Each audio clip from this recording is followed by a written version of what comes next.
हमारा आज का विषय ये समझने का है कि लगना और आरूढ़ लगना, इन दोनों में क्या भेद है, इसको किस तरह से समझें। क्योंकि मन में कई बार ये भ्रम उत्पन्न होता है कि लगना क्या है, आरूढ़ लगना क्या है। दूसरा आज का हम विषय लेंगे कि आरूढ़ लगना से कैसे समझें, भाव आरूढ़ से कैसे समझें, ए एल से बनने वाले जो भाव हैं उनको कैसे समझें, लगन को कैसे देखें। इन सब बातों के ऊपर आज हम चर्चा करेंगे। तो सर्वप्रथम लगना, एक चीज मान के चलिए कि लगना ही वास्तव में रियलिटी है, ट्रुथ है। और जो आरूढ़ है वो एक्सपीरियंस रियलिटी कह सकते हैं हम। कि अरुणा के बारे में हमने कई बार पीछे चर्चा करी है कि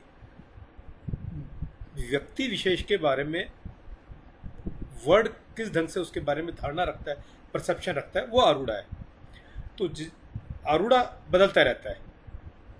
एक व्यक्ति के बारे में जो विचारधारा हम आज बना रहे हैं, जरूरी नहीं है 2 दिन बाद, 10 दिन बाद, 3 महीने बाद, 2 साल के बाद में वही विचारधारा रहे। वो बदल सकती है किसी भी कारण से। एक व्यक्ति आज किसी बैंक के अंदर मैनेजर है, कल को वो बैंक की डायरेक्टर बन जाता है, तो हमारी उसके बारे में धारणा बदल जाएगी। एक व्यक्ति आज पार्षद है, कल को वो मिनिस्टर बन जाता है, हमारी धारणा बदल जाएगी।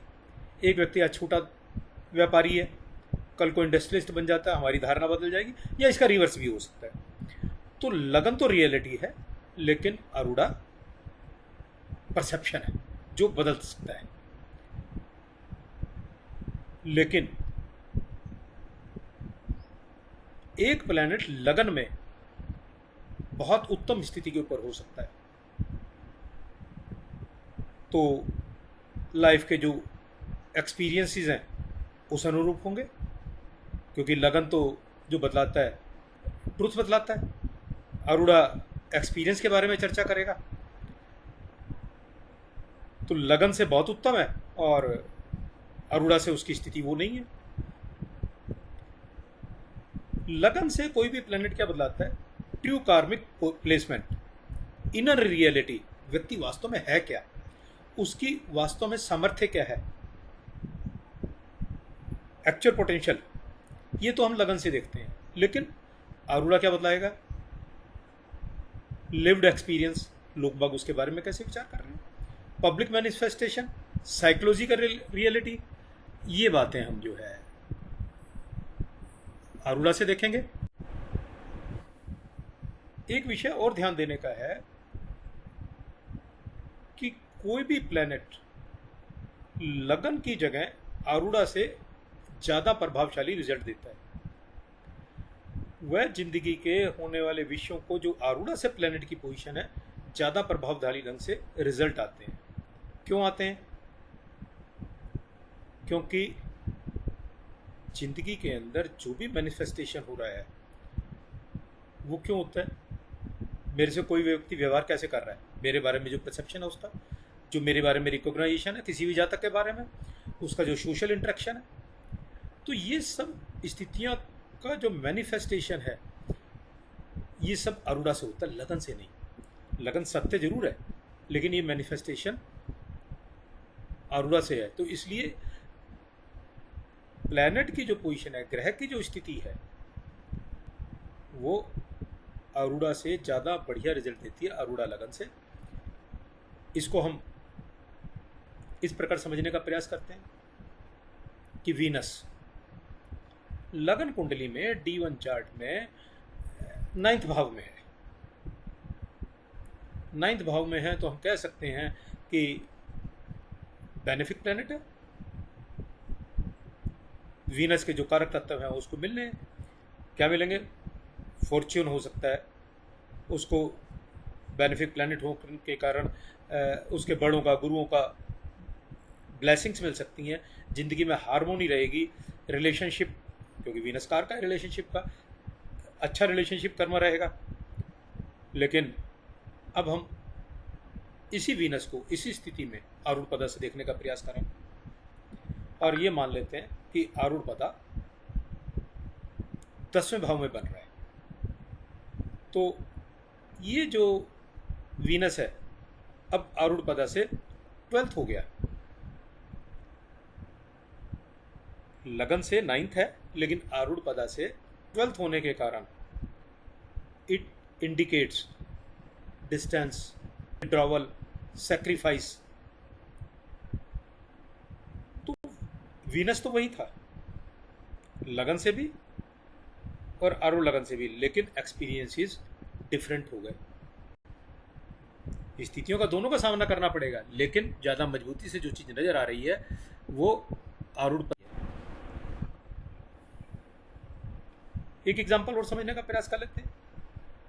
सपोज मरकरी लगन से 8वें भाव में स्थित है, तो ये क्या बतलाएगा? हिडन इंटेलिजेंस, मतलब व्यक्ति ऐसे विषयों की जानकारी रखता है जो पब्लिकली जाहिर नहीं करता। इसको रूटीन में हम कह सकते हैं कि ऑकल्ट की नॉलेज हो सकती है, सीक्रेट विषयों की जानकारी हो सकती है। उसको जिस भी बात के अंदर है, वो अपनी बात के अंदर किसी भी बात को जानने के लिए अधिक प्रयास करता है, जिसको हम मेंटल स्ट्रगल कह सकते हैं। मेंटल स्ट्रगल को not in the negative sense, इसका ये है कि भी वो किसी भी बात के रहस्य को जानने के लिए पूरा प्रयास करता है। इसको हम रिसर्च भी कह सकते हैं। तो मरकरी इन एर्थ व्यक्ति के अंदर इस तरह की स्थितियों को डेवलप करेगा। लेकिन यही मरकरी आरूढ़ लगना से यदि 10th हाउस में हो, तो 10th हाउस का ये कारक है। अब संसार उसको इंटेलिजेंस देख रहा है, उसके व्यवहार करने के अंदर एक दूसरे से जो वार्तालाप करता है, अपनी बात को कहता है, वो बढ़िया है, स्किल्ड है, प्रोफेशनली उसके अंदर कैपेबिलिटीज़ हैं, क्वालिटीज़ हैं, क्योंकि मरकरी व्यापार का कारक है, उसके अंदर अथॉरिटी है। तो ये आरूढ़ा से हम किस ढंग से किसी बात को समझेंगे और लगन से किस बात को समझेंगे, ये चर्चा हमारी वो थी। लेकिन अगर हम लगन और आरूढ़ लगन दोनों को स्टडी नहीं करते, बल्कि 3 लगन, आरूढ़ लगन और भाव आरूढ़ा, अलग अलग भावों से बनने वाला आरूढ़ा, जिसकी हमने पिछली कक्षाओं में चर्चा करी कि वो कैसे बनेगा, इन तीनों को यदि हम कंटिन्यूटी में एक साथ स्टडी नहीं करते, तो हमारा किसी विपत्ति का जो विश्लेषण है वो पूर्णतः सही रिजल्ट देगा, जरूरी नहीं है। तो इन तीनों विषयों को हमारे को आज के मुख्य बिंदु की मैं चर्चा करना चाहूँगा। हमारे अंदर ये भ्रम की स्थिति आ जाती है कि किस प्रकार से देखें। जैसे अभी हमने बात करी लगन और आरूढ़ लगन की, अब स्थिति आ जाती है भाव आरूढ़ से कैसे देखें, आरूढ़ लगन से जो भाव तैयार हो रहे हैं उनको कैसे स्टडी करें, लगन से कैसे स्टडी करें, या भाव पदा को कैसे देखें। इनमें एक भ्रम की स्थिति उत्पन्न होती है और प्रॉपरली हम कुंडली को एनालाइज नहीं कर पाते। मैं एक छोटा सा एग्जांपल लेने का प्रयास करता हूँ। हम 5th हाउस को स्टडी करते हैं, जो कि इंटेलिजेंसी का कारण है, क्रिएटिविटी का कारण है, विजडम का कारण है, कैपेबिलिटी का कारण है। तो 5th हाउस फ्रॉम लगना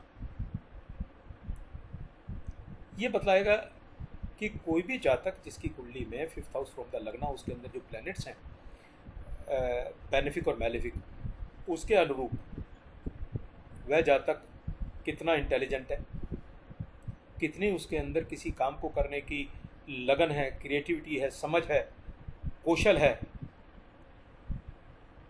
उसके अंदर विवेक कितना है किसी काम को करने का, उसकी इनर कैपेबिलिटीज़ क्या है। ये तो लगन से 5वें भाव से पता लगता है, जो एक्चुअल में ट्रुथ है, सत्य है, वास्तविकता है।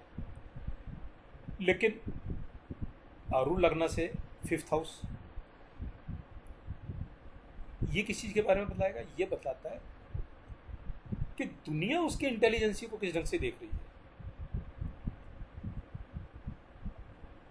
पब्लिक उसकी इंटेलिजेंसी को कैसे देख रही है, समाज के ऊपर क्या इंप्रेशन है उसका, उसकी रेपुटेशन ऑफ नॉलेज क्या है, मतलब लोग उसको कितना ज्ञानवान समझ रहे हैं किसी काम को करने के लिए या नहीं करने के लिए, उसकी योग्यताओं को कैसे भाप रहे हैं। और A5 भावपदा, ये जो बतलाएगा उसकी जो भी इंटेलिजेंसी है, जो भी उसका विवेक है, उसके बारे में उसको सर्टिफाई हो जाना, उसकी रिकॉग्नाइजेशन हो जाना, समाज को ये पता लग जाना कि इसके हाथ में ये सर्टिफिकेट है, विच प्रूव्स कि ये व्यक्ति, फॉर एग्जांपल डिग्री का होना, कहीं पर मान सम्मान मिलना, कोई उसने ऐसी अचीवमेंट प्राप्त कर ली है जो एक गैदरिंग के अंदर उसको ऑनर करा गया, स्कूलिंग के टाइम पर स्कॉलरशिप का मिल जाना, जिस वक्त वर्किंग टाइम के अंदर है तो उसकी इंटेलिजेंसी के बेस के ऊपर उसको ऐसे पद के ऊपर पोस्टिंग मिल जाना, विच रिकॉग्नाइजेज इंटेलिजेंसी। तो ये जो है 3 विषयों में एक ही चीज़ की कैसे कैसे समझेंगे, लगन से फिफ्थ हाउस, फिफ्थ फ्रॉम आरूढ़ लग्ना एंड भावपदा, ये बेसिकली उसको समझने के लिए एक विषय हम ये कह सकते हैं।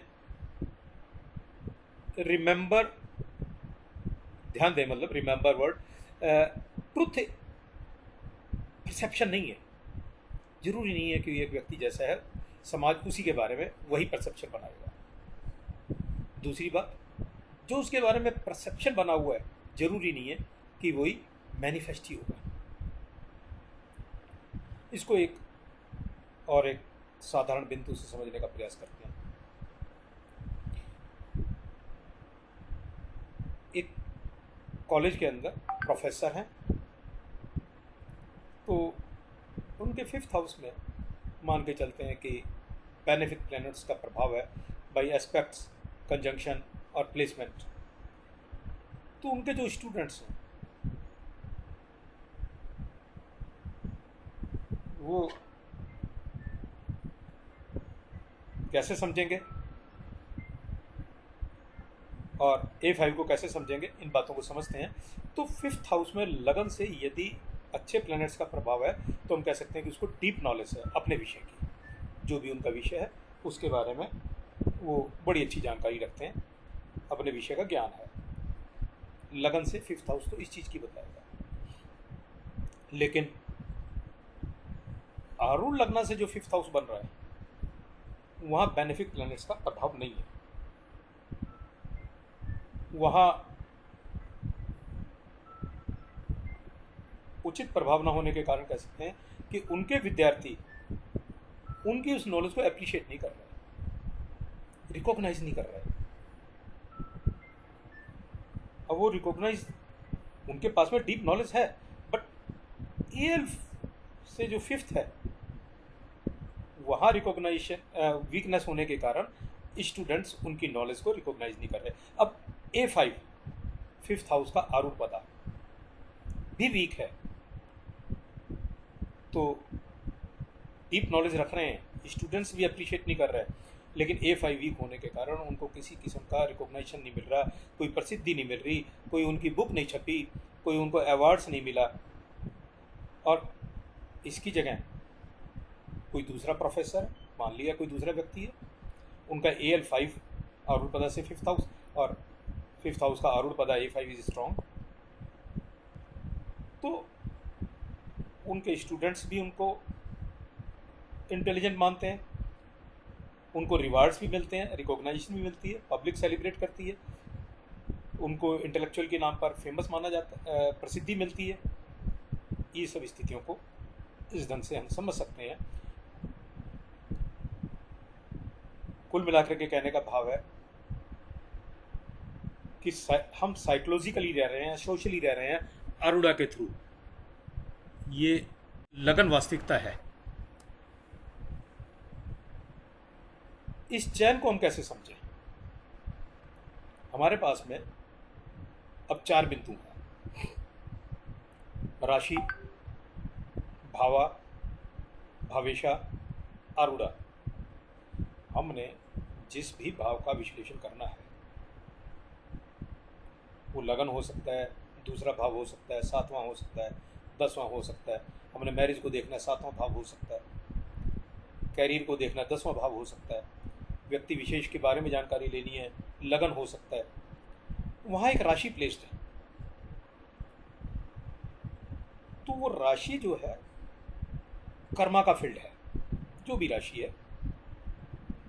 अब लेकिन वो किस भाव में है? 7वें भाव में है। तो वो राशि जो है एक ढेर, एक कंटेनर कर्मा का वहां लेकर के प्लेस्ड है, जिस भी भाव के अंदर वह राशि प्लेस्ड है, जिसको हम स्टडी करना चाह रहे हैं। अब उसका लॉर्ड है, जिसको हम भविष्य कहते हैं, वो उस कर्मा के कंटेनर से अपनी स्थिति के अनुसार उसको मैनिफेस्ट करता है। और आरूढ़ा जो है, जो मैनिफेस्ट होकर के कर्मा नजर आ रहा है, टेंजिबल है, दृष्टिगोचर है, नजर आ रहा है समाज को, वो आरूढ़ा है। मेरा कर्मा जो नजर आ रहा है। हमारे ऐसे बहुत से कर्म होते हैं जिनके बारे में व्यक्ति विशेष जानता है, समाज नहीं जानता। तो जो समाज की जानने की बातचीत है, वो आरूढ़ा से पता लगेगा। जो व्यक्ति विशेष के गुण हैं, जिनके बारे में समाज जान भी सकता है, नहीं भी जान सकता, वो राशि से, भावा से पता लगता है। तो फ्लो क्या बना? राशि, भावा, भावेशा, आरूढ़ा। एसेंस क्या है? ट्रुथ तो लगन है, फिर उसका परसेप्शन आता है, फिर मैनिफेस्टेशन आता है। तो इस ढंग से हम ये कह सकते हैं कि कुंडली का विश्लेषण ये एक पूरा